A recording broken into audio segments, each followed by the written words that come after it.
Olá, está no ar o Sala de Visitas, hoje com o vereador Gilberto Natalini, do Partido Verde, a quem já agradeço a presença, vereador. Eu que agradeço a você, Marina, e também cumprimento os telespectadores da TV Câmara. E quem também está com a gente é o médico Renato Azevedo, diretor do Conselho Regional de Medicina do Estado de São Paulo, o CREMESP. Muito obrigada pela presença, doutor Renato. Eu que agradeço, é uma honra muito grande estar aqui na TV Câmara falando para os telespectadores. Como a gente já sabe, o vereador Gilberto Natalini também é médico e o nosso bate-papo vai ser sobre o Sistema Único de Saúde, o SUS, a situação dos médicos e a atuação do Conselho Regional de Medicina do Estado de São Paulo, CREMESP. Para começar essa entrevista, queria entender um pouquinho mais sobre o trabalho do CREMESP, doutor Renato. Então, o CREMESP é o Conselho Regional de Medicina do Estado de São Paulo, é uma autarquia pública federal e que tem, por força de lei, inclusive, como missão, a fiscalização do exercício profissional da medicina e do médico. Né? Para isso, a gente fiscaliza os locais de trabalho, as condições de trabalho, e nós recebemos denúncias sobre erros médicos, possíveis erros médicos, em todo o Estado de São Paulo. Essa denúncia pode ser feita por qualquer cidadão, isso vai ser apurado dentro do Conselho, é aberto um processo e se julga o médico em relação a esse possível erro médico. Essa é a principal função do Conselho Regional de Medicina do Estado de São Paulo, que faz parte de um sistema, né? Todos os estados têm conselhos regionais e nós temos em Brasília o Conselho Federal de Medicina, que é o nosso órgão máximo. Agora, como que o SUS aparece nessa história, o Sistema Único de Saúde? Então, como a gente tem por obrigação fiscalizar o exercício da profissão e um dos objetivos maiores da profissão médica e do Conselho Regional é zelar pela saúde do ser humano, o Sistema Único de Saúde é uma coisa...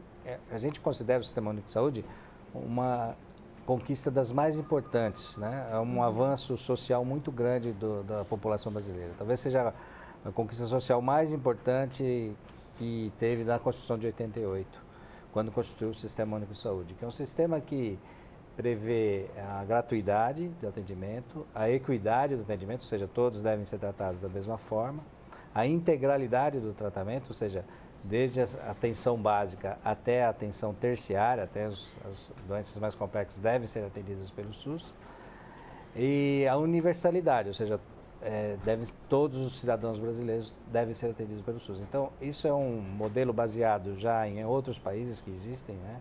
Sistemas públicos universais, gratuitos de saúde, e que é dever do Estado, né? Está na Constituição escrito como dever do Estado.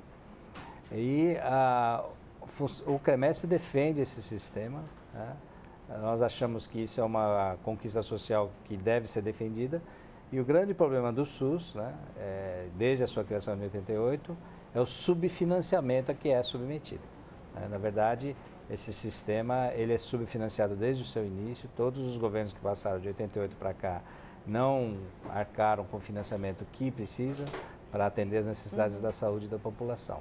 E até por isso que hoje a saúde é considerado o maior problema pela população brasileira. É isso, vereador. Qual que é o grande problema que o senhor vê em relação ao SUS? Então, eu pessoalmente, o doutor Renato Azevedo também foi presidente do Conselho Regional de Medicina, é um dos maiores especialistas em financiamento do SUS do Brasil. Então, por isso que nós trouxemos ele aqui para conversar na TV Câmara. Há décadas que a gente luta por esse sistema, né? Antes da Constituição de 88, eu me lembro nos bancos da Escola Paulista de Medicina, a gente já fazia a luta para ter um sistema público de saúde de qualidade no Brasil que atendesse a população. Na Constituição de 88, nós conseguimos, com uma mobilização enorme do setor da saúde e também da população, colocar na lei: saúde é um dever do Estado, um direito do cidadão. E o sistema é muito bem bolado, a proposta é muito boa, só que o dinheiro é curto. Então, casa que não tem pão, todo mundo briga e ninguém tem razão. Né? E o que está acontecendo no SUS? O pão seria os recursos financeiros para financiar o bom atendimento à população. Eles estão muito aquém do que deveriam estar. Então, nós temos lutado bastante, o Conselho Regional, a Associação Paulista de Medicina, os sindicatos de médicos e tal, e para que a gente possa pressionar o governo para aumentar o dinheiro, tanto o municipal, como o estadual, como o federal. O que deve mais no cartório é o governo federal. Porque os municípios já estão pondo muito dinheiro, os estados põem o que pode e o federal está tirando o time devagarinho. Até gostaria que o nosso convidado pudesse explicar um pouco melhor essa equação do financiamento. Agora, o senhor falou sobre a pressão, fazer pressão. É uma das saídas para melhorar esse cenário? Infelizmente no Brasil, as coisas só melhoram com pressão, né? O que poderia ser feito, vereador, para mudar esse cenário? Já vem sendo feito, né, doutor Renato? Nós colhemos aí no Brasil todo quase 2.200.000 assinaturas e entrou com um projeto de lei de iniciativa popular para que o governo federal pudesse colocar 10% do seu orçamento na saúde. Está lá no Congresso, lá dormindo numa gaveta do Congresso. Quanto que é hoje, vereador? Hoje não tem fixo, tem fixo o município, 15% mínimo, 15%, o Estado 12% mínimo e o federal, na verdade, tem uma variação do PIB, que é um samba de love lá de enrolação, e na verdade põe o quanto quer e tira e põe. Isso tem causado um prejuízo muito grande ao sistema. É essa equação que é problemática, doutor Renato? Exatamente. Ao longo do tempo, o governo federal, a União, ela vem diminuindo a quantidade de dinheiro que coloca no sistema, né? Em 1995, se você considerar, pode considerar vários números, né? Vamos considerar a receita bruta da União, ou seja, toda a arrecadação que o governo federal recebe de impostos durante um ano. Em 1995, era repassado ao SUS 10% da receita bruta da União, que é o que a gente reivindica hoje. Hoje está em torno de 6%, ou seja, ao longo desse tempo, a União foi se desobrigando de repassar o dinheiro para o SUS. Em relação à porcentagem do PIB, hoje o Brasil gasta com saúde pública 3,7%, não chega a 4% do PIB. Se você pegar a média mundial, né, os países gastam em torno de 5,5% do PIB. Se você pegar países que têm sistemas públicos de saúde como o Brasil quer ter, gastam de 6% a 7% do produto interno bruto. E o Brasil está gastando menos de 4%. O Brasil gasta menos em saúde pública, inclusive comparado com países da América Latina, né? Se você pegar outro número, por exemplo, quanto você gasta per capita por ano com saúde pública? O Brasil está gastando em torno de $600, enquanto a Argentina gasta em torno de $1.200, quer dizer, o dobro do que o Brasil gasta. Então, todos os números comprovam que o governo federal, principalmente, gasta muito pouco com a saúde pública. Tá? Agora, esse aumento, essa porcentagem maior que a luta do CREMESP, a luta aqui do vereador, mudaria significativamente o cenário da saúde? Se a gente atingisse os 10% da receita bruta da União, né, que é o que o projeto de lei de emenda popular pede, né, 10% da receita bruta da União, a gente atingiria mais ou menos 5% do produto interno bruto, que é o que a gente acha que é o mínimo que deve ser gasto. Né? Mas esse é o mínimo, né? Claro que seria melhor se tivesse mais, mas isso é o mínimo. Hoje o Brasil gasta 6% da receita bruta da União e 3,5%, 3,7% do PIB. O que nós queremos aumentar é para 5% do PIB ou 10% da receita bruta da União. Agora, esse projeto de lei, o governo já apresentou uma emenda que ele não quer que seja receita bruta, ele quer que seja receita líquida, 15% da receita líquida. O que tem dois problemas. Primeiro que 15% da receita líquida não chega a 8% da receita bruta, é bem menos do que a gente está pedindo. E segundo, que receita líquida é contábil, né? Ela é maleável, então os governos podem manejar a receita líquida. A receita bruta não, mas a receita líquida eu posso dar uma maquiada. Então, nós insistimos de que o que deve ser aprovado na Câmara é aquilo que 2.200.000 pessoas assinaram, que é 10% da receita bruta da União. O grande problema é que o Brasil gasta muito dinheiro, e isso é importante a população saber, com pagamento de juros de dívida. Né? A gente fala, por exemplo, de orçamento da União, despesas da União, né? O que é a União, o que o governo federal gastou. Em 2012, por exemplo, são dados do próprio CIAF, que é um órgão do Ministério da Fazenda, nós gastamos com saúde pública, é aquilo que eu te falei, em torno de 3,7% a 4% dos gastos da União. enquanto que a União gastou 45%, ou seja, 10 vezes mais, para pagar juros de dívida. Então, essa é uma equação que tem que ser dita para a população, porque o povo brasileiro está pagando imposto, está trabalhando para 45% do que paga de imposto vai para pagar juros de dívida. Essa é uma equação que em algum momento vai ter que ser resolvida. Que faz falta. Agora, essa verba que falta na saúde, provoca qual o pior gargalo na saúde? Todos. Hoje, se a gente aprovasse a lei dos 10% para o federal, porque dos municípios não tem mais como tirar. Né? Tem município do estado de São Paulo pondo 35% do orçamento na saúde. Quer dizer, o prefeito fica enforcado, ele não consegue mais. O estado de São Paulo põe no mínimo 12%. Poderia pôr 15%, com esforço grande, mas o aumento seria pequeno. Agora, os 10% do governo federal, se conseguir aprovar o projeto, seriam 50 bilhões de reais a mais. Hoje é em torno de 90, o dinheiro federal em torno de 90 bilhões, você colocaria 50 bilhões a mais, você daria uma folga, um respiro.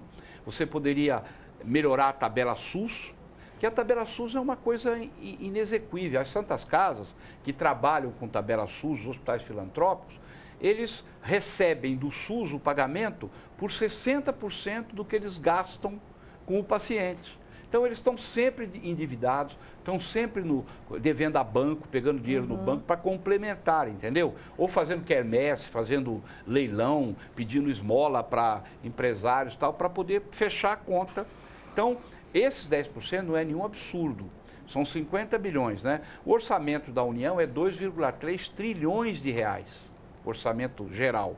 50 bilhões nesse universo é muito pouco. E como disse o doutor Renato, metade desse orçamento de 2,3 trilhões, 1,1 trilhão é para pagar juros e serviços da dívida. Então o governo tem que renegociar isso para sobrar os 50 bi para desafogar a saúde. Agora, vereador, como que está a situação dos hospitais filantrópicos? Por exemplo, o PS da Santa Casa aqui de São Paulo foi fechado. Os hospitais filantrópicos estão todos entrando... Olha, o Brasil fechou, nos últimos três anos, fechou 13 mil leitos SUS no Brasil, por falta de financiamento. Simplesmente as Santas Casas menores do interior vão diminuindo o número de leitos, vão fechando, porque o que gasta com o doente só recebe 60%, 65% de ressarcimento do SUS, então vai decidindo fechar. Nós estamos perdendo o leito SUS. Isso significa o quê? Menos internação, menos cirurgia, fila de espera para exames mais complexos, para especialidades. Nós temos um gargalo hoje muito grande. A atenção básica no Brasil cresceu muito. PSF, atenção básica, unidade de saúde, ainda é insuficiente, mas cresceu muito.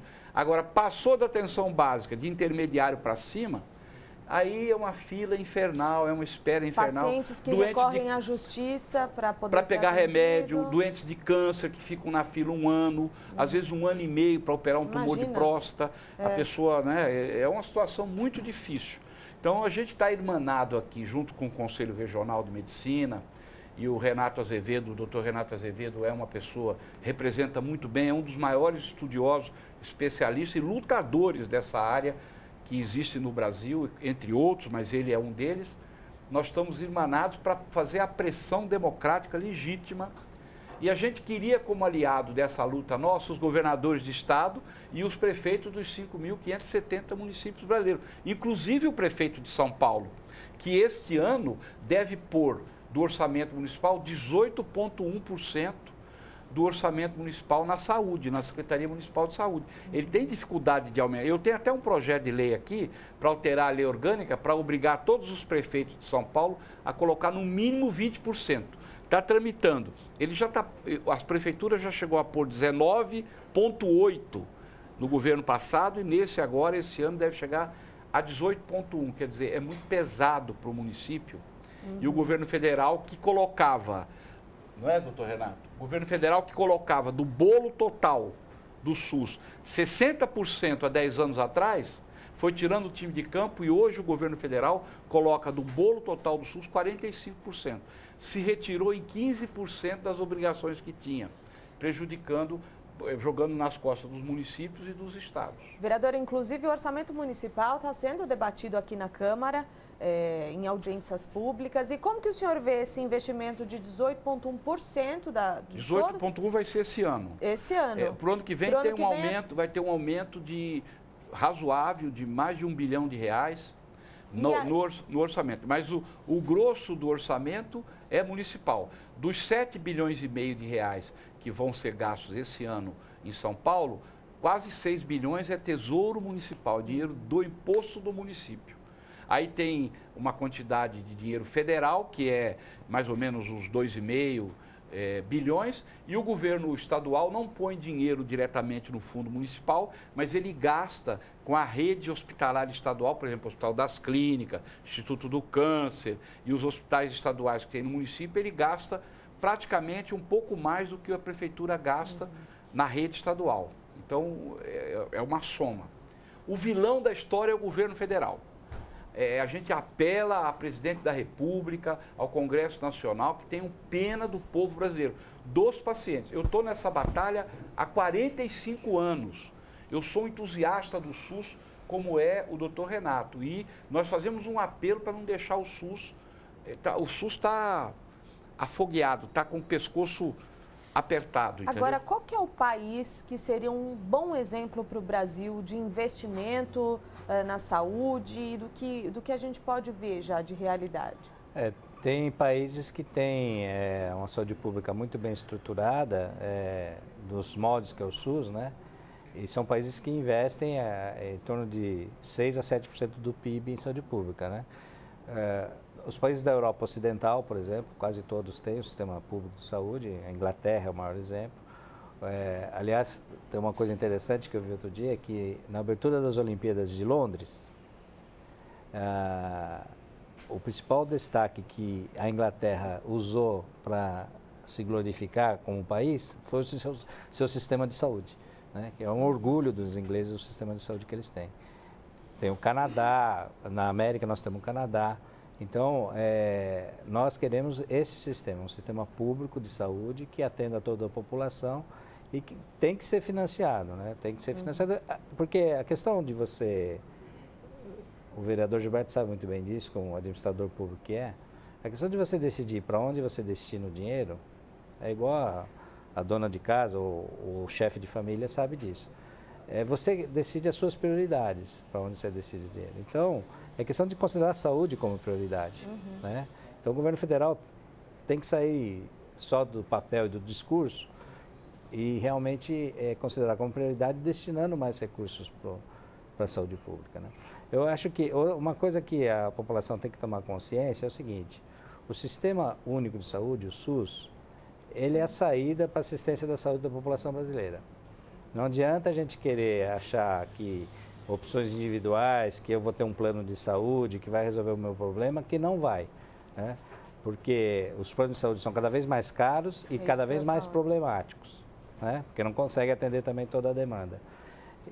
Quem tem que resolver a demanda da saúde da população realmente é a instituição pública, né? É um direito do cidadão, um dever do Estado, como diz a nossa Constituição. Isso o povo brasileiro já decidiu em 88 como é que deveria ser. E foi uma decisão muito acertada, né? Que realmente a saúde não é mercadoria. Saúde é um direito do cidadão. Com certeza. É um direito social. Então, isso tem que ser garantido pela União através de maior financiamento. Aí algumas pessoas falam, mas tem problema de gestão também. Tem problemas de gestão, mas os problemas de gestão também são consequência do subfinanciamento. Primeiro precisamos resolver essa questão do financiamento e depois ir acertando a questão da gestão, né? Da questão dos desperdícios, dos serviços em duplicidade, dessa própria questão da municipalização. Porque não é mais possível a gente admitir que um paciente que seja diagnosticado hoje, nesse mês de novembro, nós estamos no mês mundial de prevenção do câncer da próstata. E não é possível que no sistema público um indivíduo que seja diagnosticado como câncer de próstata, ele leve 1,5 a 2 anos para poder ser operado, ser tratado. O câncer, ele que é um urgente, tempo que né? É uma coisa inadmissível num país que hoje é a 7ª economia mundial, né? Doutor, vereador, eu vou pedir um minutinho para vocês. Vamos fazer um pequeno intervalo com esse bate-papo com o médico e vereador Gilberto Natalini, do Partido Verde, com Renato Azevedo, diretor do Conselho Regional de Medicina do Estado de São Paulo. Sala de visitas volta já.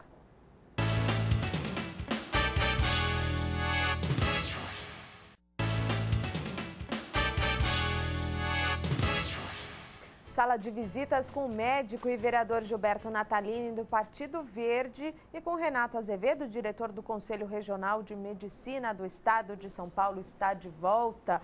Bom, nós estávamos conversando aqui sobre a situação do SUS e o doutor Renato, antes de terminar o bloco passado, falou que uma cirurgia da próstata pode demorar até 2 anos. Quem depende disso, muito provavelmente sai prejudicado nessa história. Ah, sem dúvida, né? 2 anos, né? O câncer é urgente. Todos os governos têm feito, às vezes, o que chamam de mutirão, né? Por exemplo, cirurgia de catarata, né? Que é uma coisa muito aflitiva, porque a pessoa perde a visão. Né? Cirurgia de catarata tem uma fila que demora também mais de 6 meses, 1 ano, às vezes, para ser operada. E aí alguns governos fazem o chamado mutirão para operação, o que é uma coisa absolutamente emergencial, não deveria ser assim, né? Deveria ter uma rotina em que as pessoas pudessem ser atendidas com a celeridade que a doença exige. Né? E isso não acontece por falta de recursos, evidentemente. Né? A gente vê, por exemplo, que é uma grande dificuldade para a contratação de médicos, né, no serviço público. A gente tem no Conselho um estudo chamado Demografia Médica no Brasil, que a gente demonstrou que a questão de se falta ou não falta médicos no país é uma questão que ninguém sabe responder, na verdade. Porque o que a gente tem é uma grande desigualdade, aliás, como tudo no Brasil, uma grande desigualdade na distribuição dos médicos. Né?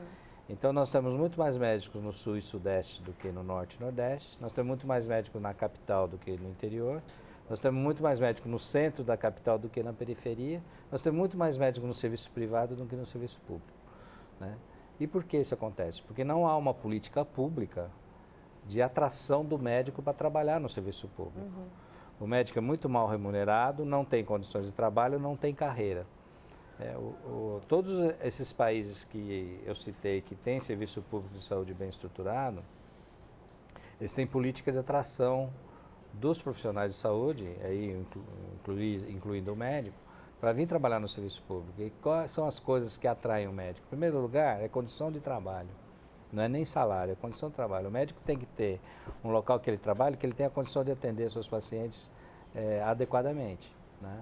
Que tenha outros profissionais de saúde ajudando, que ele tenha um mecanismo de referência hospitalar, onde possa indicar, que tenha exames para fazer diagnóstico, recursos terapêuticos. Né? Se não tiver essas condições de trabalho, inclusive aí eu incluo também segurança, né? O médico não vai trabalhar. A segunda coisa é a questão de ter uma carreira, né? O médico tem que saber que quando ele entra no serviço público, ele tem uma carreira onde ele vai começar nos locais mais afastados, determinado pelo governo, e depois, à medida que ele for progredindo na carreira, pelo mérito e pelo tempo, ele pode vir se aproximando dos grandes centros. E em terceiro lugar é a remuneração. Tem que ter uma remuneração compatível com a responsabilidade e com a formação de um médico. Né? Agora, como que o senhor vê, então, no Brasil nós não temos nada disso. O programa federal Mais Médicos, como que o senhor vê isso? Então, nós combatemos o programa Mais Médicos, principalmente porque desobrigou esses médicos que vieram trabalhar de revalidar o seu diploma. Essa foi a nossa grande questão. Porque no CREMESP nós temos uma preocupação muito grande com a formação do médico. Tanto que nós fazemos exames para os médicos que se formam aqui no estado de São Paulo. E o problema do programa Mais Médico é que esses médicos que vieram trabalhar, você não sabe a qualificação deles. Né? Aliás, você não sabe nem se eles são médicos mesmo. Porque alguns são técnicos, 4 anos de curso. Então, eles... Não é médico. Na verdade, você pôr gente que você não sabe a qualificação para atender a população brasileira. Acho que a população brasileira não merece isso. Né? Eu acho que o que a gente defendeu é que esses médicos fizessem a revalidação do seu diploma conforme as leis brasileiras estabelecem. O médico, para vir trabalhar no Brasil, tem que fazer um exame de proficiência em português, claro, e de proficiência e de conhecimentos mínimos de medicina para poder trabalhar como médico. Como é, aliás, em todos os outros países do mundo. Então, esses médicos, os mais médicos, vieram em condições sem a gente avaliar a qualidade deles, né? E a gente tem um problema em relação também aos médicos que vieram de Cuba, porque eles têm uma remuneração diferenciada, né? Os outros médicos, os mais médicos, brasileiros ou estrangeiros de outros países, eles recebem diretamente do governo federal uma quantia em torno de 10 mil reais, trabalhando mais médicos. E os médicos cubanos não, o dinheiro vai para o governo cubano e o governo cubano paga cerca de 30% ou cerca de 3 mil reais para esses médicos. A gente acha isso uma diferenciação que nunca ocorreu no Brasil, né? No Brasil existe uma coisa chamada isonomia salarial, que é prevista inclusive na CLT, de que as pessoas que fazem o mesmo trabalho têm que ganhar o mesmo salário, né? Então a gente não entende também essa situação que foi criada, e o que a gente exige é isso, que os médicos sejam testados na sua qualidade de atendimento e até na sua proficiência de português para poder se comunicar com as pessoas. E a questão também é que a gente considera isso uma medida paliativa. Na verdade, a medida que a gente considera mais correta e que já existe em outros países do mundo, nós não estamos reinventando a roda, é que haja uma carreira de Estado para o médico que trabalha no serviço público, né? O que é a carreira de Estado? O médico entra para o concurso público, tem dedicação exclusiva e tempo integral para o serviço público, quer dizer, deixa de ser um bico de tempo parcial para o médico, mas ele vai ter dedicação exclusiva para o serviço público e que ele tenha isso que a gente falou, da carreira, da remuneração e de condições de trabalho. Agora, o governo federal alega que o médico brasileiro não quer trabalhar nesses lugares mais distantes, enfim. Não é que não quer trabalhar, é que não tem condições para trabalhar. O outro que vem importado de outros países trabalharia até numa tendinha no meio da rua. Porque se ele não está trabalhando no país dele, tá certo? E tem excesso de médico, como Cuba, por exemplo, exporta médico para o mundo inteiro, forma médico lá igual assim, vai formando milhares de médicos, eles não têm mercado para todo mundo lá. E aí o sujeito se submete a vir para cá, o salário é 10 mil para todos os países e ele acaba pegando 7 mil e entregando para o governo de Cuba. Ele se submete a isso. E isso é contra as leis trabalhistas brasileiras. E mais, os outros vêm e ganham 10 mil reais aqui, é óbvio que vão trabalhar até num oco de árvore, não tem conversa, porque jamais ganhariam isso no país deles. Então, o que na verdade precisaria no nosso país, o Brasil tem 400 mil médicos, mais ou menos. E aumentando. Está aumentando. E aumentando. 200 milhões de habitantes. É um médico para cada 500 habitantes. Nós vamos formar 20 mil médicos por ano. Então, não é que falta médico. O que precisa é que o Sistema Único de Saúde tem que se organizar, dar condições para o médico ir com um salário condigno, certo? Porque o médico com 10 mil reais hoje, se ele trabalhar em 2 empregos de medicina de grupo, ele ganha isso a 1 quilômetro da casa dele. Então, este salário para o médico brasileiro não é atrativo. Agora, para o médico boliviano, que fez 4 anos de curso, que não é médico, é um técnico em medicina, é claro que lá ele ganharia 10 vezes menos. Ele vem para o Brasil ganhar 10 mil reais, com casa, comida e roupa lavada, como a gente brinca. Então, é atrativo. Então, o que o governo brasileiro fez foi abaixar o nível do atendimento médico ao povo brasileiro. Colocou qualquer um, que a gente não sabe quem é e como atende, para atender nos lugares nos rincões mais que precisava de médico e não deu prioridade para a medicina brasileira, para o médico brasileiro ir atender conforme deveria fazer. Então, eu acho que o mais médico, ele vai caminhar um pouco e daqui a pouco ele vai começar a dar tanto problema, tantas questões, tantos problemas que vai acabar tropeçando. E aí nós vamos ter que voltar, como disse o doutor Renato, na velha carreira do médico. Você vê um médico da Prefeitura de São Paulo, um neurocirurgião da Prefeitura de São Paulo, entra na Prefeitura ganhando R$ 3.500 por mês. Então, você acha que um profissional, para abrir a cabeça de uma pessoa, de um acidentado, ou um ortopedista para operar um fêmur, ou mesmo um cirurgião modesto como eu, né, que abre o abdômen da pessoa, costura o fígado, vai entrar ganhando R$ 3.500 por mês no serviço público? Quer dizer, o sujeito trabalha porque, né? Então, o serviço público, ele maltrata o paciente, ele maltrata o profissional. E o convênio também. É isso que eu queria falar, e o convênio porque também. É uma situação que é o seguinte, a pessoa que tem um pouco mais de condições acaba procurando o plano de saúde, né? Mas no plano de saúde a situação também não está boa, né? A gente não consegue um atendimento rápido, enfim. Como que fica? O Brasil tem 200 milhões de habitantes. 50 milhões tem plano de saúde. 150 milhões não têm condições de pagar e dependem exclusivamente do SUS.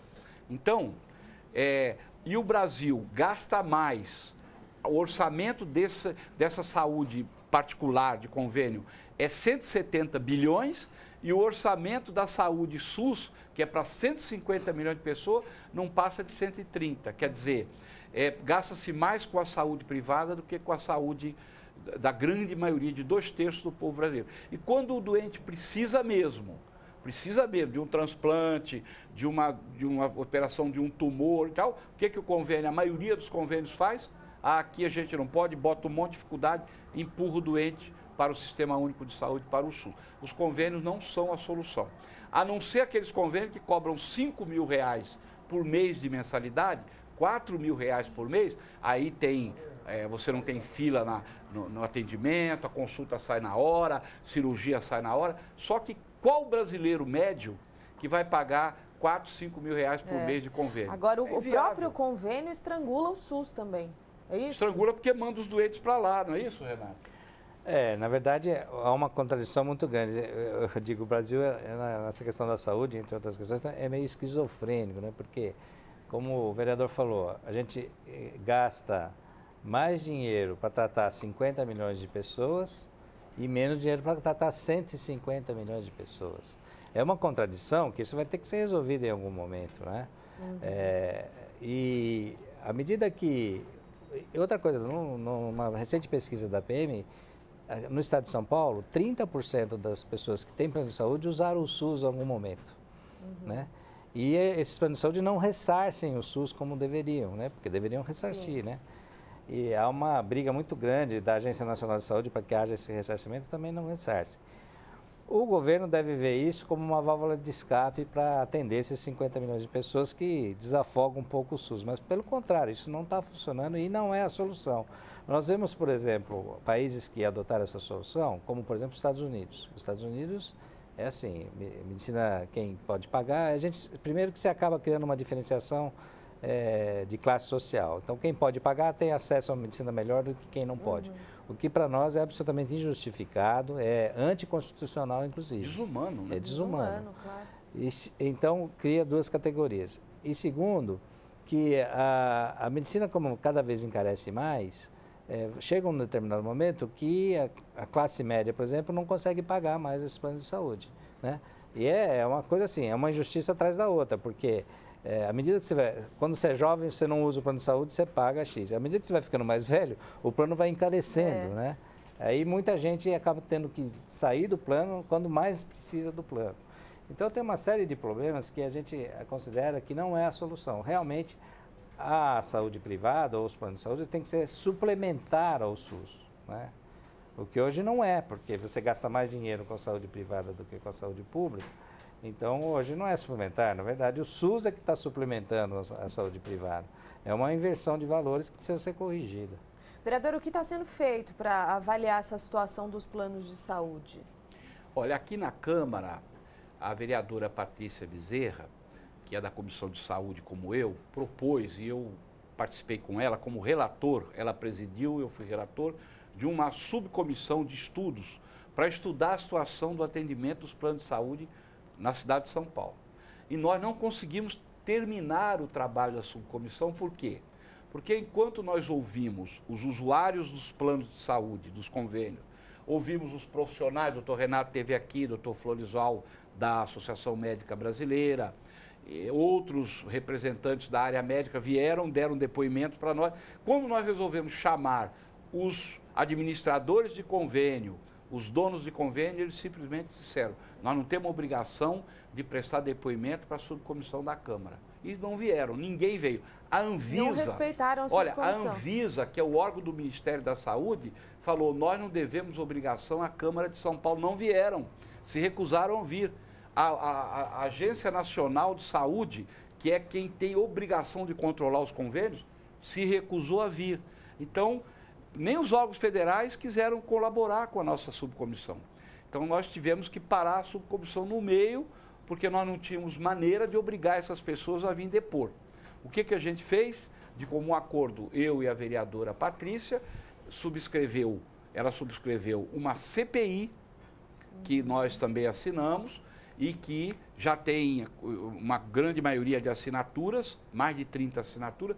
Demos entrada num pedido de CPI com urgência, porque na CPI, na hora que abrir a CPI, aí quem não vier por bem vai ter que vir por mal, certo? Se a pessoa é de São Paulo, atende em São Paulo, nós vamos convocar. Se ele disser não vou, a gente vai intimar. E se disser não vou, a gente vai usar os meios legais para obrigar os donos do convênio a vir explicar. Né? Isso não é para esmagar o dono do convênio, isso é para tornar público que esse sistema de convênio não está funcionando.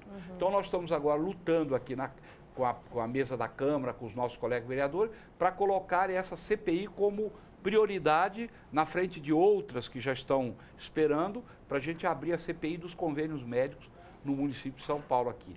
Proposição da vereadora Patrícia Bezerra e minha, com a assinatura de uma porção de colegas aí, a maioria da Câmara assinou favoravelmente. O que a gente quer? O convênio tem o seu lugar. O convênio tem o seu lugar, mas o governo brasileiro, seja federal, estado, os governadores ou os prefeitos, pela Constituição eles têm a obrigação de prover saúde de qualidade, atendimento de qualidade ao povo brasileiro. Está na Constituição de 88. Se quiserem mudar isso, eles têm que propor de mudar a Constituição para se desobrigar.